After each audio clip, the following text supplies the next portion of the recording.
Tofu. What's another good one? Ooh, Brussels sprouts.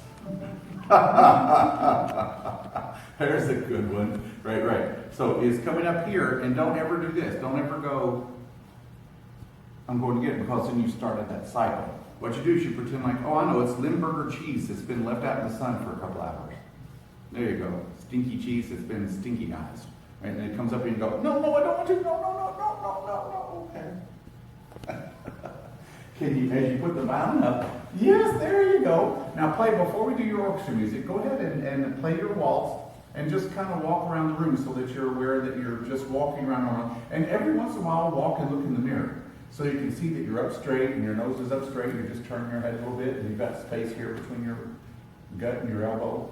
Yeah. So just warm up on waltz and walk around a little bit.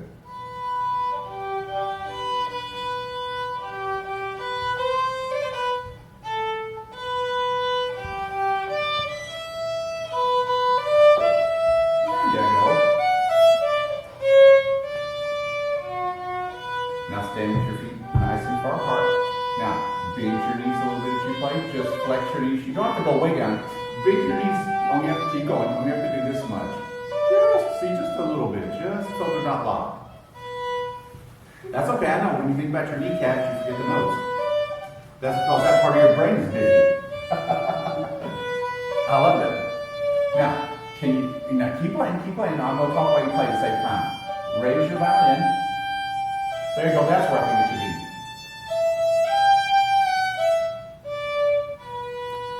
Now, make sure your elbows loose.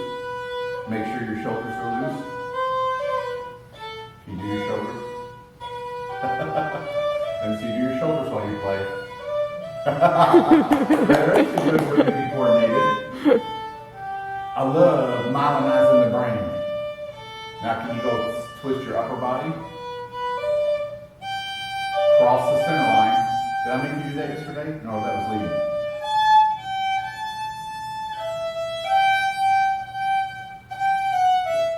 Make your scroll draw circles. Isn't that interesting?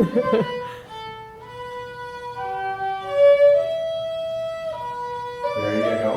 And then even lean over the other way. Change your balance too much and then come back.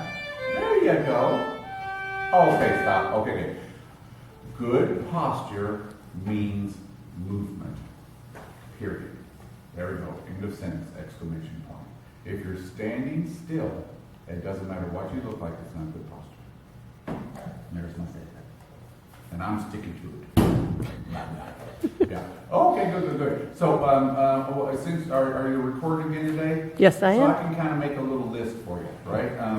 And we'll just number them off. And then what you do is when you practice your pieces at home, once you get this good posture, then always, it's like a pilot checking, my heading, my altitude, my speed, my flaps, the radar. And then he cycles through that all the time to make sure that everything is still good, right? I mean, if he doesn't check his airspeed, all of a sudden he realizes, oh, I'm going 600 miles an hour and I'm about to land.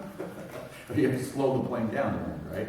Okay, good. So number one is that the head stays normal as we possibly can with the nose up straight, and you want to have a little flexibility in your head and your jaw. There's the first one. Going on down. And you don't want to clench your teeth, right? And then going down, then we want to make sure the shoulders are relaxed and loose so you can move those. We want to make sure that the elbow is not either locked out or locked under, so you can wiggle those, right, to make sure you do that. Then you can do this to make sure that your violin has some flexibility in relation to your head. In other words, I'm not going to move like this. I'm moving the violin to keep my head the same. Then you can do the sideways movements, right? You can do the back and forth movements, and you can do the bending of the knees. And you can do them all at once. I do that in group classes sometimes. I didn't do that this year. Did I do that last year? Wiggle chicken? Did I do wiggle chicken last year? I didn't do it this year either. Yeah. We start off by moving one, then we try to move two in play, then we move three in play, and at the end we're moving everything in play. I will let you avoid that embarrassment, because I'm sure she's going to post this on YouTube. Betcha. No.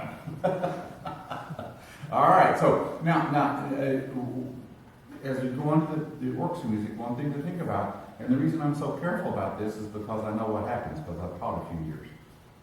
When you start reading music, you're going to immediately go back and do what? Yeah, do your old habit, right? So what we have to do is we have to make the music stand fit you. So you get good posture no matter what. Just do that good posture we learned yesterday. There we go. I mean, this is like, who is this person? Right? You just look so different than when you walk in. I'm glad you got up and got out of your pajamas today. All right, good. Now watch. No. You just don't even let's start this way. You don't even do anything. You just get yourself doing just everything that you can do. Now a little bit. Did we talk about? Yeah. There we go. Yeah. So it's not mastered yet. Can you let yourself just relax a little bit so that this goes this way? There is a better bow hand. See the idea? Right. So and actually I think we move the bow from the balance point of the arm. This is where we move. If I was a puppeteer, this is where I put the string. Right? So yeah, you don't do it here, you don't do it here, and you don't do it here. That's weird, right? Yeah, so we move the bow from here. That's why I'm able to do this.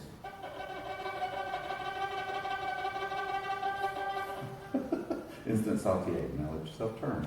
There you go. That's the idea. Now, where are your eyes looking? Just have your eyes, don't look at me, just have your eyes look straight forward. No, you're looking over that way.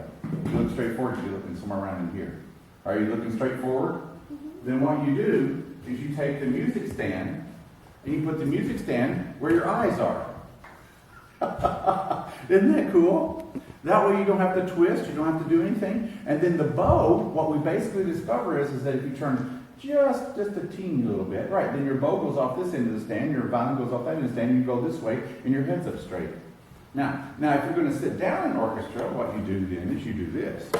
No, you go ahead, do it. Just get that good posture back. I'm going to move the chair until it touches your knees, the back of your knees, not just sit, bend your knees. No. Uh-oh. It's time to learn how to sit down and stand up. Alexander technique. So, never mind. She doesn't know what that is. It's a guy named Alexander did it. So I'm going to have my good posture, and I'm going to do this. I'm going to back up until I get to the edge of the chair, and then watch. I'm not going to go like that, right? I'm simply going to do this. I'm touching the chair with the back of my legs. Now just watch. I keep my spine normal. I let my legs bear the weight like I'm lifting a heavy box of books. And I'm just it. Yes!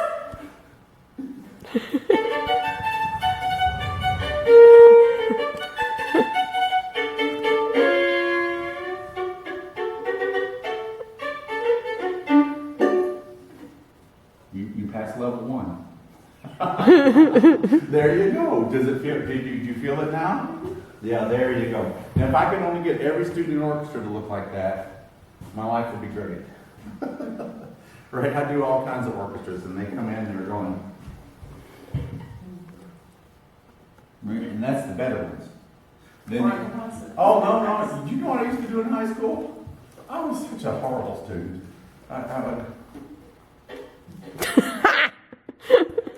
I played in my high school orchestra like this. And I was a concertmaster. No wonder my orchestra director. I now remember my orchestra director doing this a lot. Now I know why. All right, you ready to play your music?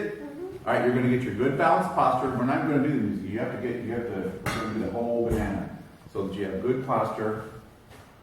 There we go. And you can turn your head a little bit.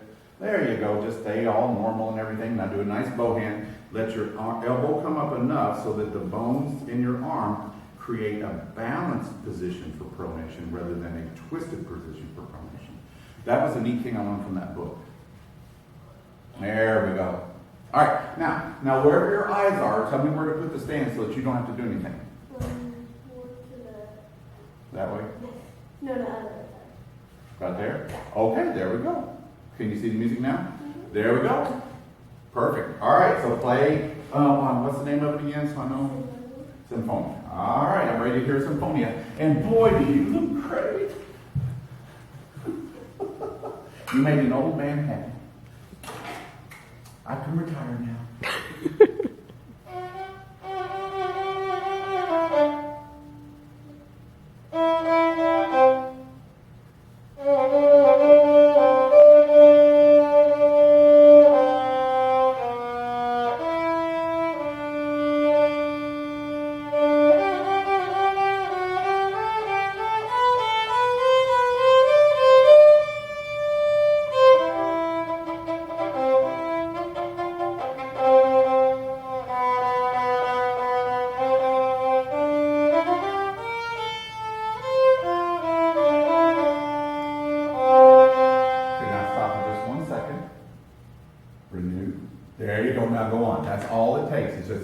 each sentence to say renew. Sound like Star Wars. This guy stole from Star Wars.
There you go, let yourself do some movement.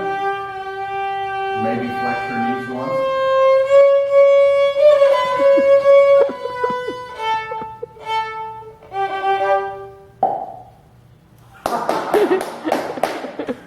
I swear that's a Star Wars knockoff. Darth Vader is dead. Okay, good. All right, good. That's the idea. All right, now everything's coming along. Your timing's great. Intonation is great. Was there a D sharp in there somewhere? Yeah. Yeah, it need to be a little higher. I mean, this D sharp. Oh. There you go. Other than that, the intonation was fine, right? And watch your C naturals, right? Okay, good. So the music's coming along fine. But I think as a guest teacher and kind of as a violin lesson, I can identify maybe one thing in there, right? Like we fixed your posture, and so hey, that's great. So now we can do a developmental thing. Now, developmental things have to be developed. They take a little while, right? So how are you with that collé stroke? Do you know what a collé stroke is? Yeah, the finger one? Yeah. So I want to explore the different movements that are going to help us learn to play spiccato. Right? Did you know spiccato can be a wet spiccato, a longish spiccato, and it can be a short, secco, dry spiccato. So I can do, like for Mozart Rondo,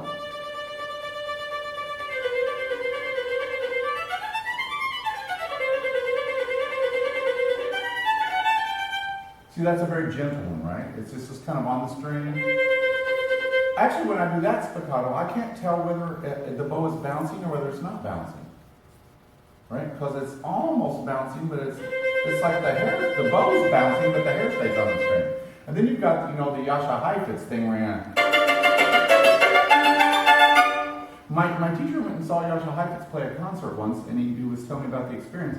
He said in the first half, he set up in the balcony, because he was a student, he couldn't afford the expensive seats, right? He said Heifetz sounded glorious, just the best violinist he'd ever heard. Heifetz was a great violinist. Probably the greatest violinist of the last century. And so anyway, so he goes to the concert and he noticed that there was a seat down in front that nobody was sitting in. So he asked and he moved down in the third row for the second half and said all Heifetz did was scratch the whole second half. Yeah. So when we're up close, like if I was doing a dead shake stroke, you can actually hear the violin scrubby sound. Don't listen for the sound, listen for the scrubby sound. For the scrubby sound? Right. So what I want to do is I want to kind of explore all the different movements and things that can maybe help loosen you up enough to play spiccato better. They asked us for A dry spiccato. Okay, good. So we can work with that one. And if you want to impress them, the Italian term is secco, not sicko. That's me. Right? Secco, S-E-C-C-O. Secco, right? All right. So get ready to play and do your good posture and everything for me.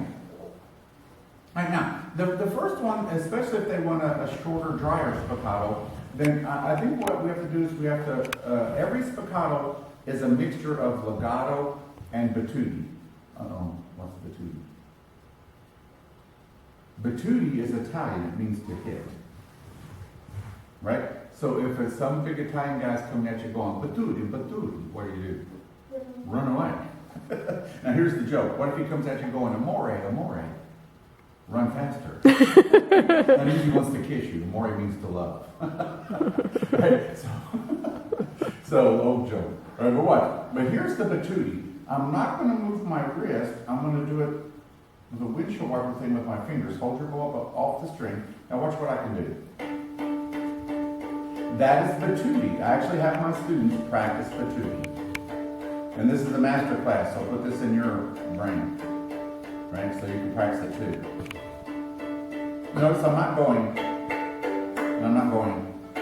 I'm not doing it with my elbow, I'm not doing it with my wrist, I'm doing it with my fingers. And then just to force the issue a little bit. Aha, feel it? So now you're doing it with your fingers. That's battute. That's the vertical that you're going to put in the blender. Right? Now, the legato is the horizontal that you put in the blender. So I'll play me some horizontal. Horizontal means legato. Right? Vertical means battute. Now watch.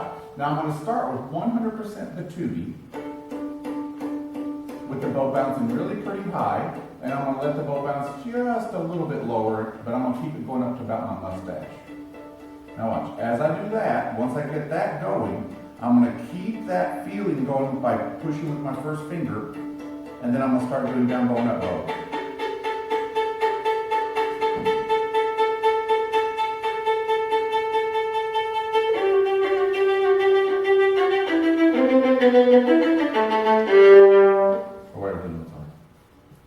I was being a composer.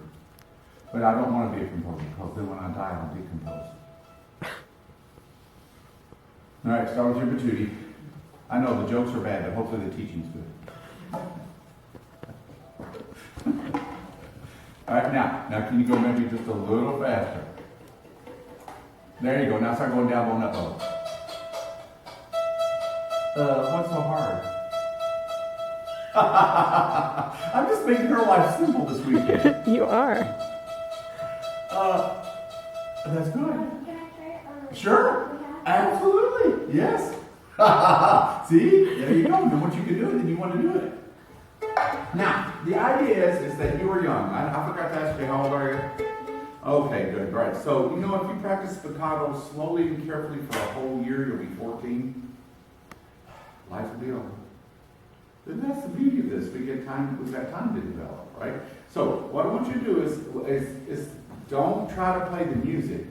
It's like when we did the posture, I didn't want you to try to hold the violin, I want you to just try to focus on you, right? So flip your paradigm, your perspective, and say, I'm going to get this going first. Whatever speed I can do it at, then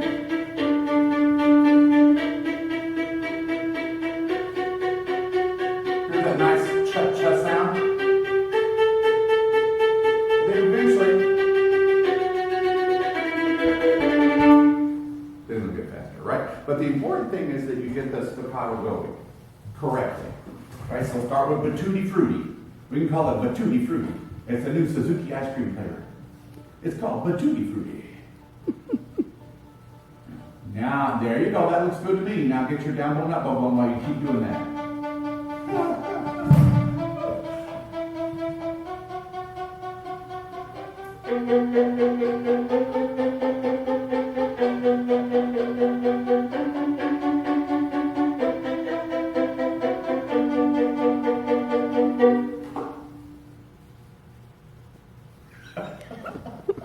Was that easy again? Yeah. So always, if I could zap your brain and get you to remember something, it would be always start battute. and then go. Okay, good. Now, we got just a couple minutes left, and now I'm chomping the bit to kind of do a little bit of finger stuff. Because remember the second thing that we did yesterday? Yeah, okay, good. So let's even do this. Let's just relieve you of your responsibility of tapping your body. And let's just kind of do something. Hold your bow up straight. There we go. And then, all right, turn around and challenge Nick. Okay, Nick, it's like the, that ice bucket challenge. So you do it, and then you challenge him to move his pinky as much as you move yours.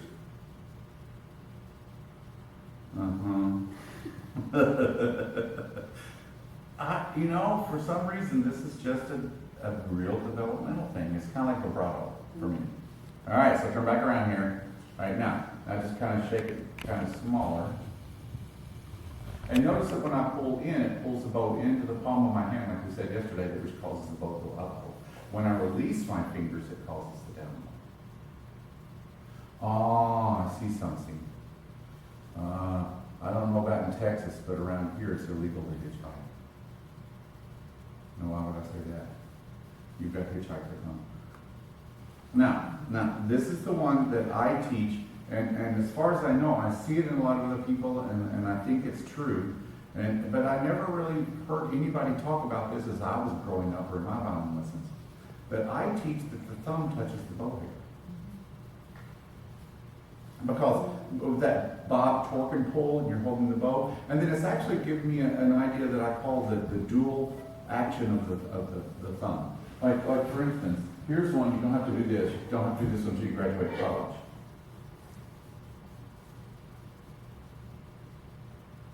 Right? When I go up bow, my thumb actually kind of helps, by holding the hair, helps balance the bow of the string, which allows me to be even more relaxed with my fingers, which allows me to do more of this.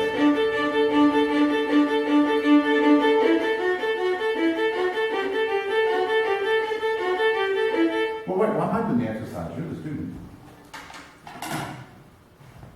We actually didn't have that. Yeah.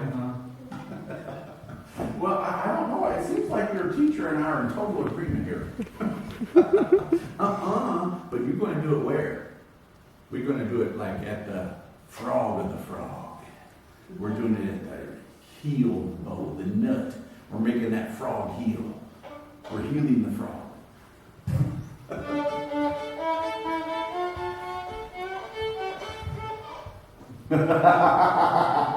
Yeah, did you see what happened when she started? You saw it. Yeah, she started with her elbow. I stopped the elbow. Then she did it with her wrist, and I stopped the wrist, and she finally did it with her fingers. All right, let's do this. This is the, just stay right there on the E string, and then if you can, just turn so you can kind of see me a little bit. Watch what I can do.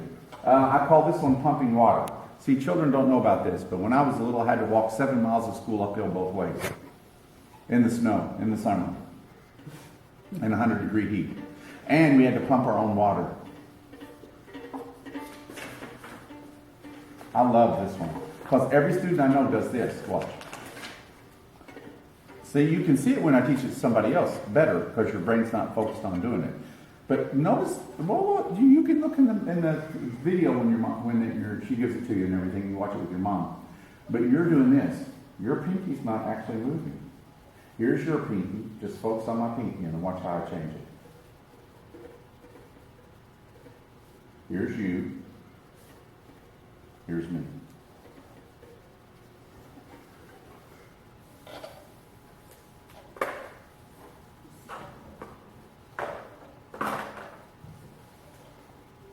Kinda. All right, so now let me help.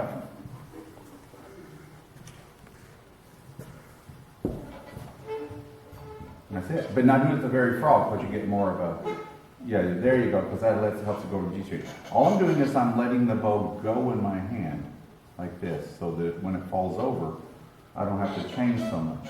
This is how I can play Vinyavsky. Like a seesaw. And this area, this space is closing up, so I'm sure. Yeah, see watch. Just, all I'm doing is going. I'm letting the bow change, but I'm keeping this still and letting the fingers absorb the shock, like Galamian says, the shock absorber. Right, then I can play.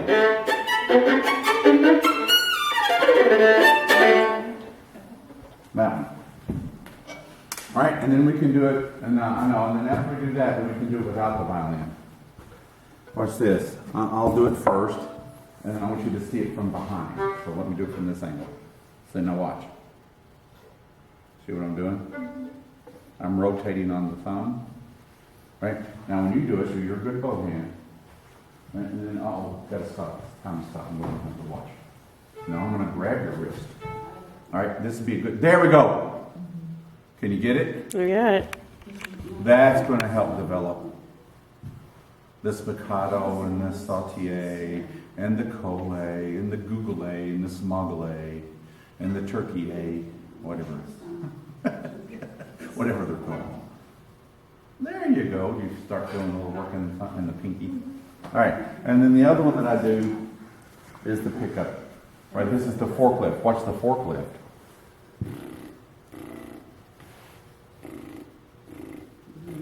The bow stays horizontal to the ground, and I'm picking it up.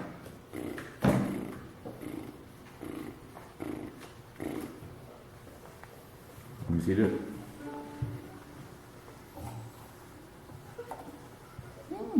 Very interesting. Now see, but your pinky's going. See, pinky's going this way. Pinky. I know it's a developmental thing, but now turn this way. Now, in other words, your pinky's falling over backwards. Your pinky has to go that way as much as possible. Seems impossible, but yes. See, you can do it. That's it. Now, the corollary with that one, I can take one more second. Watch. Corollary to that one is this. Watch. She's going, ah! I think I fried her. If you can't pick it up, then let it relax down like that. There.